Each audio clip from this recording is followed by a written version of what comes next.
does it make you feel about when you first set up Weepy. with James Metallica?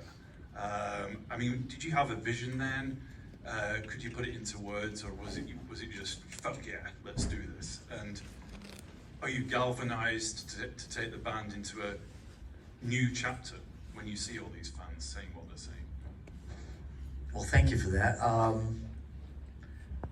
No, it's a lot of different emotions. I mean, the first times we saw this in Mexico City about a year ago, we were all just sitting, like, crying, weeping,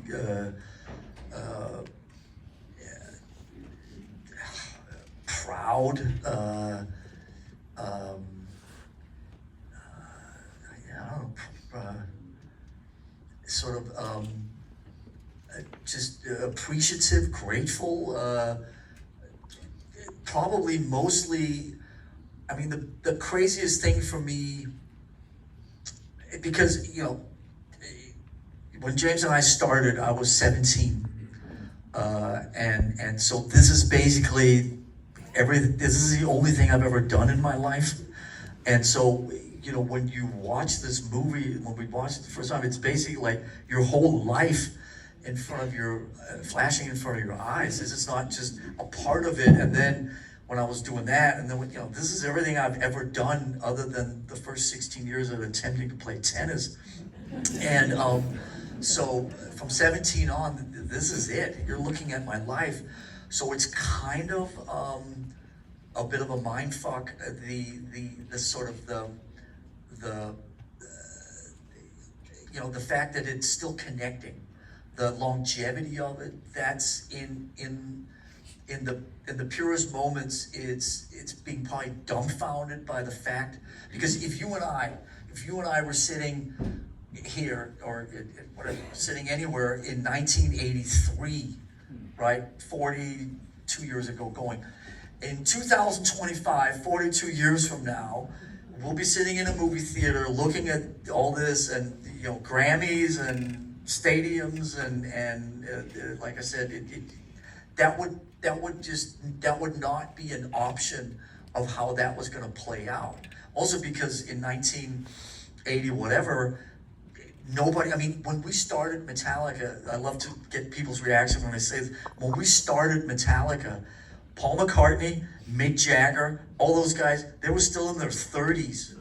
I mean, that's fucking crazy, right? They were still in their 30s. So the idea that you could play rock and roll in your 60s, much less play rock and roll in your 80s like those guys are doing now, or Springsteen in the 70s, or Neil Young, or all these amazingly cool people, that didn't exist. So the idea, it's like, okay, fine, let's start a band, and then 5 years from now we'll get real jobs and whatever else. And so the fact that 42 years later that this is still connecting, you know, with, you know, everybody, you know, in terms of just such a cross section of people of all ages and demographics and countries and all the rest of it. What about the dude, what's his name, the kid playing the riffs, you know, you know, that's just insane. So the idea that that's happened, you know what I mean? So,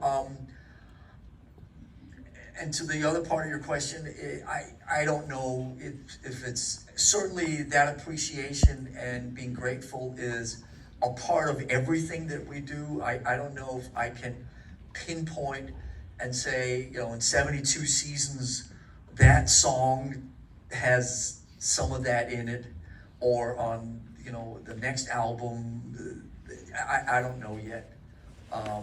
So many of the things that you do when you're creating are just subconscious, and sometimes you don't even know for another 10 or 20 years. You'll connect some dots later.